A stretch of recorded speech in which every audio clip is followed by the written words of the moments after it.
Uh, Good evening, students. I welcome you all to another lecture of your current affairs series and static GK series presented to you by ज्ञान गुरुकुल सफलता की नई उड़ान। जैसा कि आपको पता है 25 जुलाई को हमने ये सीरीज़ लॉन्च करी थी एंड आज जो है इस सीरीज़ का 5th डे है। और ये सीरीज़ जो है आप किसी भी कम्पिटिटिव एग्ज़ाम की तैयारी कर रहे हैं, चाहे वो कांस्टेबल है, चाहे वो JKSS भी है, चाहे SSC है, चाहे बैंक है, या कोई भी सेंट्रल लेवल का कोई भी एग्ज़ाम है, NTPC, रेलवेज एट्सेट्रा एट्सेट्रा, सबके लिए जो है ये सीरीज़ जो है आपको हेल्प करेगी। So let's start with today's news. सबसे पहला है जो हुमायूं टूम कॉम्प्लेक्स है, जो ऑलरेडी एक यूनेस्को वर्ल्ड हेरिटेज साइट है, उसे जो है वहाँ पर इंडिया का पहला संकन म्यूज़ियम जो है वो इनॉग्रेट किया गया है, राइट। ये जो संकन म्यूज़ियम है ये बेसिकली बाउलीज का जो ट्रेडिशनल कॉन्सेप्ट है, जहाँ पे स्टेप वेल्स या वाटर टैंक्स जिसको हम कहते हैं, वहाँ से उससे इंस्पिरेशन लेता है। तो ये हिस्टोरिकल एलिमेंट्स को कंटेम्प्रेरी एग्जीबिशन टेक्निक्स के साथ जो है मिक्स करता है। तो ये बेसिकली अभी अगर आपको याद हो, हमने पढ़ा था कि न्यू दिल्ली में यूनेस्को का जो है एक मीटिंग चल रहा है जिसमें मोइदम्स को, असम के जो मोइदम्स हैं वो उनको एक कल्चरल हेरिटेज प्रॉपर्टी जो है डिक्लेयर किया गया है। तो उसी की कंटिन्यूएशन में, उसी की कमेमोरेशन में, उसी के सेलिब्रेशन के दौरान जो है ये संकन म्यूज़ियम का भी इनॉग्रेशन किया गया था, राइट। बेसिकली ये मॉन्यूमेंट जो है ये हुमायूं की जो बेगम थी, जो उनकी रानी थी बेगा बेगम, उन्होंने कमीशन करा था 1569-70 में। ये जो है पर्शियन आर्किटेक्चर का इन्फ्लुएंस जो है इंडिया में पहला गार्डन टूम है जो पर्शियन इन्फ्लुएंस दिखाता है। And for future Mughal architecture ये एक बहुत ही इम्पॉर्टेंट आपका आर्किटेक्चर डिज़ाइन था। आपका ताजमहल इसी से इंस्पिरेशन लेता है। इनफैक्ट ये चारबाग गार्डन के स्टाइल पर जो है ये जो है मॉडल किया गया है, राइट। जो निज़ामुद्दीन दरगाह है जो इसके पास है, निज़ामुद्दीन के पास ये टूम जो है आपका पड़ता है एंड इसमें मोर देन 100 टूम्स जो हैं आपको देखने को मिलेंगे। Next news. अब यही यूनेस्को की मीटिंग में जापान की जो साडो गोल्ड माइंस हैं, साडो गोल्ड माइंस जहाँ पे सिल्वर भी माइन किया जाता था, उनको भी वर्ल्ड हेरिटेज साइट में डाला गया है। इनिशियली साउथ कोरिया को जो है कुछ ऑब्जेक्शंस थी। क्या ऑब्जेक्शंस थी कि वर्ल्ड वॉर 2 के दौरान साउथ कोरिया से फोर्स्ड लेबर, ज़बरदस्ती मजदूरी करवाकर जो है इन माइंस में काम करवाया जाता था हार्श कंडीशंस के अंडर। माना जाता है कि 12th सेंचुरी से ऑपरेशनल है एंड ये पर्टिकुलरली नोटेबल है कि ये ट्रेडिशनल तरीके से जो है ट्रेडिशनल माइनिंग टेक्निक्स जो है उनको एम्प्लॉय करके यहाँ पर माइनिंग जो है करी जाती थी।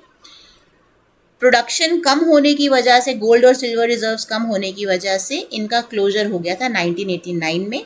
और जापान के साडो आइलैंड पर ही हैं ये साडो गोल्ड माइंस और इनको अब यूनेस्को वर्ल्ड हेरिटेज जो स्टेटस है वो दिया गया है। एक नई टर्म जो है न्यूज़ में हमें देखने को मिल रही है, मनी डिस्मॉर्फिया। ये basically has to do with Gen Z. Gen Z कौन से बच्चे होते हैं? जेनजी होते हैं जो 1997 से 2012 के बीच में पैदा हुए हैं, वो जेनजी होते हैं। और मनी डिस्मॉर्फिया एक ऐसा उनका साइकोलॉजिकल बैरिकेड है जिसके तहत उनको लगता है कि उनकी जो फाइनेंशियल सिचुएशन है वो बहुत ख़राब है। सोशल मीडिया के ज़माने में जीते हैं जहाँ पे हम इन्फ्लुएंसर्स की रील्स देखते हैं, आज ये खरीद लिया, आज यहाँ खा लिया, आज वहाँ खा लिया, आज यहाँ वेकेशन पे चले गए। तो इस सब के चलते ये एक अनड्यू साइकोलॉजिकल प्रेशर डालता है जहाँ पे उनको लगता है कि उनकी मनी जो है वो सफिशिएंट नहीं है, उनके फाइनेंशियल रिसोर्सेज जो हैं वो ठीक नहीं है, कॉजिंग एंग्जाइटी, जिसकी वजह से कॉन्स्टेंटली वो वरी करते हैं और बार बार जो है अपने फाइनेंसेस के ऊपर जो है ध्यान देने की कोशिश करते हैं, ऑल्दो उनको कोई फाइनेंशियल प्रॉब्लम्स होती नहीं है। तो ऑलमोस्ट 50% जो हमारी जेनजी पॉपुलेशन है वो इस डिजीज़ कह सकते हैं, एक मेंटल कंडीशन है, एक साइकोलॉजिकल बैरियर है, उससे जो है डील कर रही है। Moving on to the next news. LTCG tax, long term capital gains tax जो है बेसिकली आपके जो लॉन्ग टर्म हम कैपिटल इन्वेस्टमेंट्स करते हैं उसके ऊपर लगाया जाता है। और यूनियन बजट 2024-25 में जो है इसमें सब्सटैंशियल मॉडिफिकेशंस करी गई हैं, जहां पर इंडेक्सेशन एडवांटेज जो थी, इंडेक्सेशन एडवांटेज क्या है बेसिकली कि जब आपने एक एसेट खरीद लिया तो उसका जो एक्विजिशन प्राइस है, जिस प्राइस पे आपने उसको खरीदा है, तो वो प्राइस जो है साल दर साल जब तक आपके पास है वो प्राइस जो है मॉडिफाई होगा डिपेंडिंग की कंट्री में इन्फ्लेशन कितनी है। तो जैसे जैसे इन्फ्लेशन बढ़ती जाएगी उस एसेट का प्राइस बढ़ता जाएगा, और जैसे जैसे इन्फ्लेशन कम होती जाएगी उस एसेट का प्राइस डेप्रिशिएट करता जाएगा। तो इंडेक्सेशन एडवांटेज जो है वो हटा दी गई है। तो बेसिकली उससे क्या होगा, उससे ये होगा, बहुत सारे लोग ये कह रहे हैं कि हम जब कांस्टेंट प्राइसेस पे बात करते हैं तो कहीं ना कहीं लॉसेस देखने को हमें मिलेंगे। अगर एलटीसीजी टैक्स की बात की जाए तो 20% से 12.5% पर जो है वो ला दिए गए हैं, उसको लोअर कर दिया गया है, right. That is all about the LTCG tax. SpaceX और नासा जो है वो क्रू 9 लॉन्च जो है उन्होंने अगस्त 18 के लिए रखा है। क्रू 9 लॉन्च क्या है, जो आपका इंटरनेशनल स्पेस स्टेशन है वहाँ पर 9th टाइम के लिए जो है क्रू जा रहा है। स्पेसएक्स अगर आपको पता हो इलॉन मस्क की कंपनी है, जो 2002 में उन्होंने स्टार्ट करी थी। 2008 में उन्होंने फाल्कन 1 इनका पहला प्लेन जो ऑर्बिट में उन्होंने भेजा था। 2012 में dragon spacecraft first commercial ship थी जो इंटरनेशनल स्पेस स्टेशन तक गुड्स लेकर गई थी। स्पेसएक्स पहली ऐसी कंपनी ने रीयूज रॉकेट टेक्नोलॉजी को यूज़ किया था। स्टारलिंक इनका एक ऐसा प्रोजेक्ट है जहाँ पे सैटेलाइट्स को यूज़ करके हर किसी को all over the world globally internet connectivity देने की बात की जा रही है।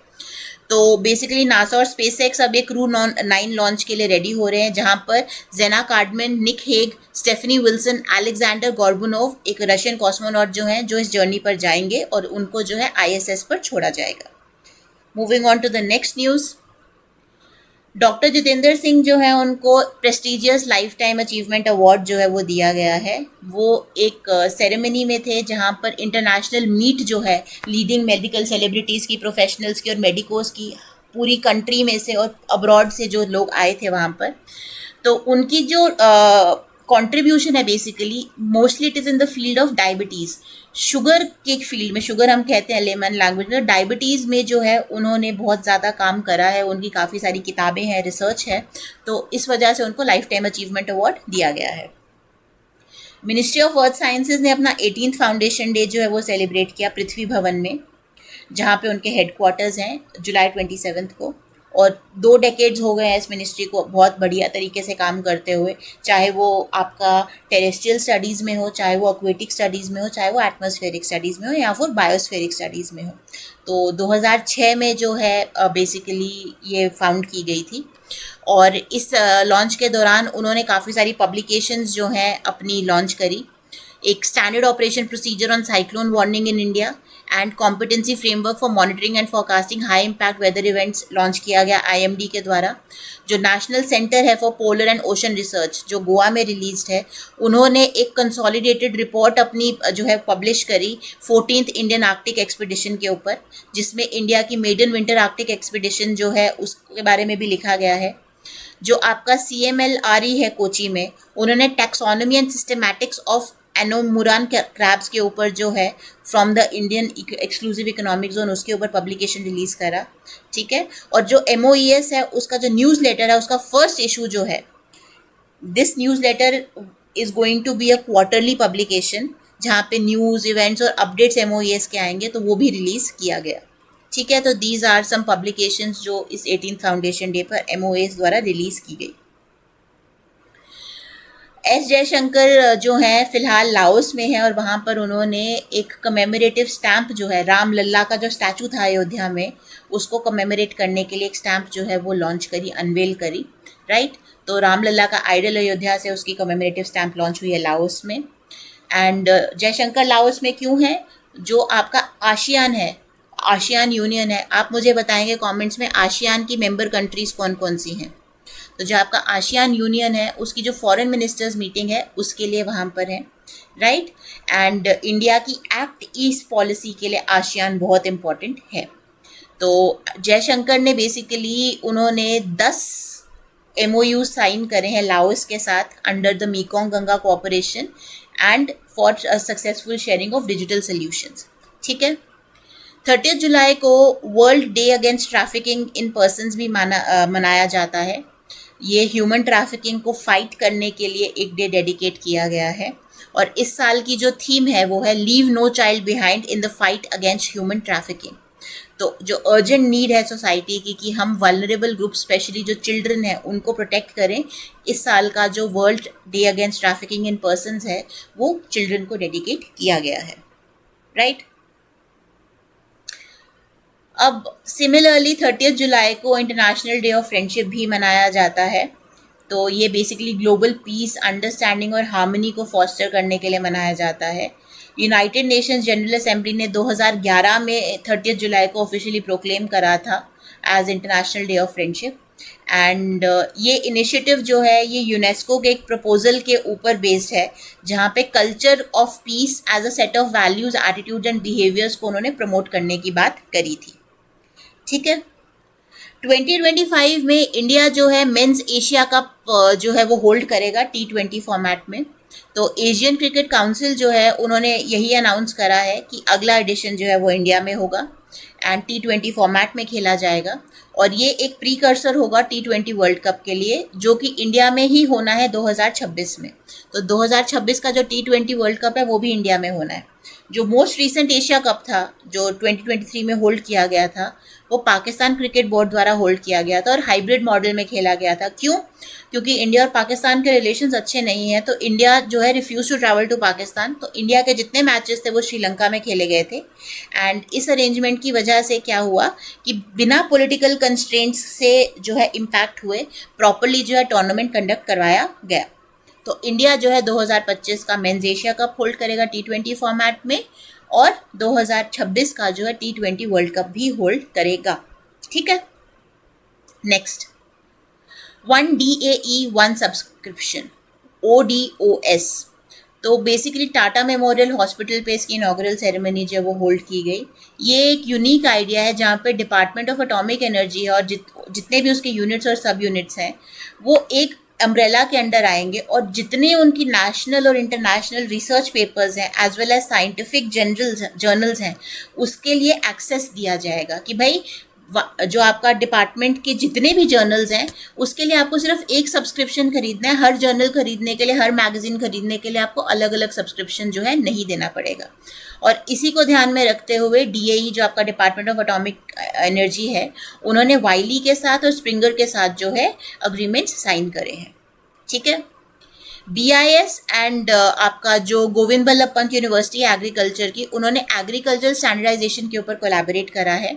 उन्होंने एक MOU साइन करा है कि भाई एग्रीकल्चर डेमोन्स्ट्रेशन फार्म्स, एक पहला स्टैंडर्डाइज एग्रीकल्चर डेमोन्स्ट्रेशन फार्म जो है इंडिया में वो बनाएंगे, राइट। ये SADF जो है, जो स्टैंडर्डाइज एग्रीकल्चर डेमोन्स्ट्रेशन फार्म है, ये एक एक्सपेरिमेंटल साइट की तरह सर्व करेगा जिसपे टेस्ट किया जा सकता है, जिसपे इम्प्लीमेंट किया जा सकता है एग्रीकल्चरल प्रैक्टिसेस को और नई टेक्नोलॉजीज को according to Indian standards, so that standardization लाई जा सके एग्रीकल्चरल टेक्नोलॉजी में, ठीक है।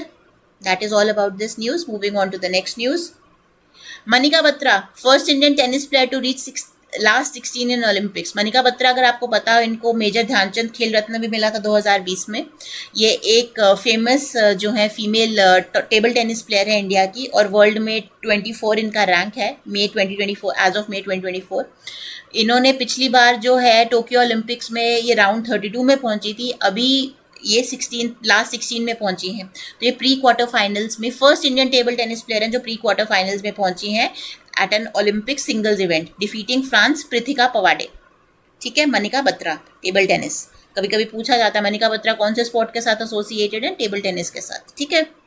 Ideas for life portal launch for green innovations. जो यूनियन मिनिस्टर हैं भूपेंद्र यादव, उन्होंने आइडियाज़ फॉर लाइफ पोर्टल जो है IIT दिल्ली पे लॉन्च किया है, ताकि वो इन्वायरमेंटल फ्रेंडली लाइफस्टाइल्स को प्रमोट करने के लिए जो आइडियाज़ हैं उनको इनवाइट कर सकें। तो बेसिकली इनिशिएटिव का एम क्या है कि भाई जो हमारा ग्लोबल लाइफ मिशन है, जो हमने अपना G20 में जो है लॉन्च करा था, G20 मीट में जो लॉन्च करा था, उसको जो है हम ऑपरेशनलाइज कर सके और इन्वायरमेंटल सस्टेनेबिलिटी और सस्टेनेबल कंजम्पशन को प्रमोट कर सके।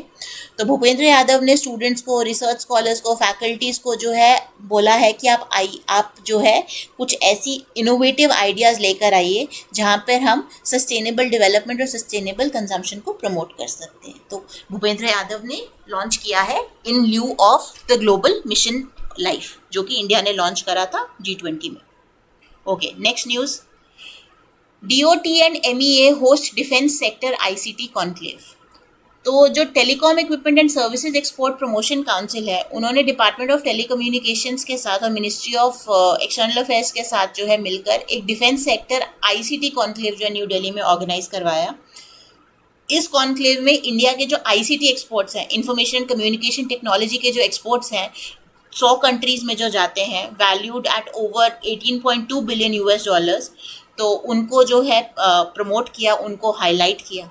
ठीक है, और किस तरह से जो है इंडिजिनस टेक को हमने डिफेंस सेक्टर में इस्तेमाल किया है, उसको जो है हाईलाइट करा। Defence ministry NSC signed MOU to boost MSMEs capital market access. तो जो आपकी मिनिस्ट्री ऑफ डिफेंस और जो नेशनल स्टॉक एक्सचेंज है, उन्होंने एक MOU साइन किया, एक मेमोरेंडम ऑफ अंडरस्टैंडिंग साइन किया है, जहां पर जिसके तहत वो क्या करेंगे, आपकी जो माइक्रो स्मॉल और मीडियम एंटरप्राइजेज हैं, उनमें जो डिफेंस सेक्टर को लेकर जो कैपिटल मार्केट्स एक्सेस करने वाला है, उसको जो है वो इम्प्रूव करेंगे। कैसे इम्प्रूव करेंगे? उन्होंने एक प्लेटफॉर्म लॉन्च किया, NSE platform, NSE emerge, national stock exchange emerge platform launch करा है, जहां पे एफिशिएंट और ट्रांसपेरेंट कैपिटल रेजिंग की बात होती है। Right. Ministry of ministry of education MOE celebrated NEP 2020 anniversary with book releases at AVSS 24। तो अखिल भारतीय शिक्षा समागम हुआ था 2024 में, अभी चल रहा है। तो आपकी जो मिनिस्ट्री ऑफ एजुकेशन है, उन्होंने 4th एनिवर्सरी आपकी सेलिब्रेट करी नेशनल एजुकेशन पॉलिसी 2020 की। और नोटेबल रिलीजेस थी कौटिल्य की अर्थशास्त्र, timeless strategies for modern governance, जिसको ऑथर किया विनायक रजत भट्ट ने, सॉरी राजपूत नहीं, विनायक रजत भट्ट ने। Marma Kannadi, decoding the human body, the Siddha way. सिद्धा अगर आपको पता हो, एक तरह का ट्रेडिशनल मेडिसिन सिस्टम है। ये किसने ऑथर करी है? गुरुकुल, डॉक्टर S महेश, और लास्ट है शोध विजय और अदर बुक्स। ठीक है, तो काफ़ी सारी बुक्स जो है यहाँ पे रिलीज की गई आपके अखिल भारतीय शिक्षा समागम में 2024 का। Nicolas Maduro declared winner of Venezuelan presidential election. तो वेनेजुएला में जो निकोलस मादुरो हैं, वो जीत चुके हैं, वो प्रेसिडेंट बन चुके हैं। उनका लीडर, ऑपोजिशन में लीडर थे उनका basically Maria Corina Machado and Gonzalez. ठीक है, तो वेनेजुएला की कैपिटल क्या है? कैराकास, और करेंसी क्या है? Venezuelan Bolivar. NEGD national e governance division जो है, उन्होंने IIMB के साथ, आपका IIM बैंगलोर के साथ जो है, उन्होंने आपका पार्टनर करा है, ताकि वो digital government leaders programme launch कर सकें। एक 6 डे प्रोग्राम है, तो जो आपका एम्पावर करता है सीनियर ऑफिशियल्स को डिजिटल ट्रांसफॉर्मेशन में। तो आपके सीनियर ऑफिशियल जो सीनियर एडमिनिस्ट्रेटर्स जो हैं, सीनियर गवर्नमेंट लीडर्स जो हैं, who are not very well versed with digital softwares and digital technology, उनको उसके साथ जो है फेमिलियर कराने के लिए ये प्रोग्राम लॉन्च किया गया है। तो वर्कशॉप फोकस करेगी कि पब्लिक सर्विस डिलीवरी कैसे इन्हांस की जाए, सिटीजन्स को कैसे ज़्यादा इंगेज किया जाए, ऑर्गेनाइजेशनल इफेक्टिवनेस कैसे लाई जाए थ्रू डिजिटल गवर्नेंस। ठीक है। CWC सेंट्रल वाटर कमीशन, उनको एक अवार्ड मिला है। उनको कौन सा अवार्ड मिला है? उनको मिला है water department of the year at the global water tech summit 2024 by GEEF in New Delhi. तो बेसिकली इनको एक्नॉलेज किया गया है इनके हाइड्रोमेट्रोलॉजिकल डेटा कलेक्शन के लिए, फ्लड फोरकास्टिंग के लिए, रिजर्वायर को मॉनिटर करने के लिए, और फ्लड वॉच इंडिया जैसे इनिशिएटिव्स के लिए। तो CWC जो है मिनिस्ट्री ऑफ जल शक्ति के अंडर आती है और एक टेक्निकल ऑर्गेनाइजेशन है इंडिया की। इसको 1945 में जो है फाउंड किया गया था, और इसके चेयरमैन है खुशविंदर वोरा। ये याद रखने वाली चीज़ है। कौन सा award? Water department of the year by GEEF in New Delhi. ठीक है। NIEPID national institute for the empowerment of persons with intellectual disabilities, ऐसे लोग जिनको कॉग्निटिव इम्पेयरमेंट्स हैं, उनका जो नेशनल इंस्टीट्यूट है। और हंस फाउंडेशन जो है, उन्होंने मोबाइल थेरेपी बसेस जो है वो लॉन्च करी हैं। राइट। और ये मोबाइल थेरेपी बसेस कहाँ कहाँ लॉन्च की गई हैं? नोएडा में, गाजियाबाद में, कोलकाता में और मुंबई में, to serve children with disabilities in marginalise communities. ऐसे चिल्ड्रन को सर्व करने के लिए जो मार्जिनलाइज कम्युनिटीज़ का पार्ट रहते हैं। तो बस aims to reach nearly 14,000 people with disabilities, 14,000 लोगों तक पहुंचने का इनका इंडेवर है। ठीक है। थेरेपी है, थेरेपी मिले, हर किसी को थेरेपी मिले, इजी एक्सेस मिले, इसीलिए मोबाइल थेरेपी बसेस को लॉन्च किया गया है। नेक्स्ट, 1982 में यूएसएसआर ने अपना अंडरग्राउंड न्यूक्लियर टेस्ट कंडक्ट करा था। 1923 में गोविंद चंद्र पांडे, जो कि आपके एक थिंकर थे, हिस्टोरियन थे और एस्थेटिशियन थे, उनका जन्म हुआ था।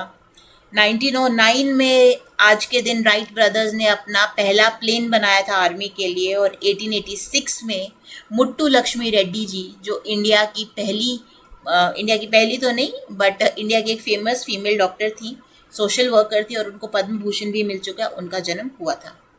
तो ये कुछ वन लाइनर करंट अफेयर्स हैं। Who became the seventh batsman to score more than 12,000 run in test cricket? Seventh batsman कौन है टेस्ट क्रिकेट में 12,000 से ज्यादा रन बनाने वाला? जो रूट, इंग्लैंड के हैं ये, right. Who has been appointed as a new governor of Jharkhand? ये हमने कल पढ़ा था, तो this is just a googly देखने के लिए कि आपको कितना याद है। Mister Santosh Kumar Gangwar. What is the main objective of Green India Mission under the National Climate Change Action Plan? क्या है green India mission? Green India mission मतलब पेड़ लगाने से ही कुछ होगा, तो protect, restore and increase the forest area. Rajasthan government has announced to provide reservation to Agniveers in which recruitment? Rajasthan government ने अग्निवीर्स को कौन सी जगह पे कौन से डिपार्टमेंट में जो है रिजर्वेशन की बात करी है? जेल में, फॉरेस्ट गार्ड में और स्टेट पुलिस में। जेल सर्विसेज में, फॉरेस्ट गार्ड में और स्टेट पुलिस सर्विसेज में जो है अग्निवीर्स को जो है आपकी रिजर्वेशन दी जाएगी। राजस्थान का गवर्नर कौन बना है? अगेन कल का question, Haribhau Kishan Rao Bagde, right. And who has been appointed the governor of Telangana recently? Jishnudev Varma. So that is all for today. I will see you all tomorrow. Till then, stay safe, stay healthy, happy learning, happy studying. And कोई भी doubt होता है, कोई भी query होती है, नीचे comment section में ज़रूर बताइए। बाकी आप वॉक इन क्वेरी लेकर आ सकते हैं, एड्रेस नीचे दिया हुआ है। आप कॉल भी कर सकते हैं, व्हाट्सएप भी कर सकते हैं। The team will get back to you. Other than that, please do like and share the video as much as you can with your family, with your near and dear ones, and help them with their preparation. And do subscribe to the Gyan Gurukul channel so that you do not miss out on important updates. Thank you. Have a good evening. Take care. Bye.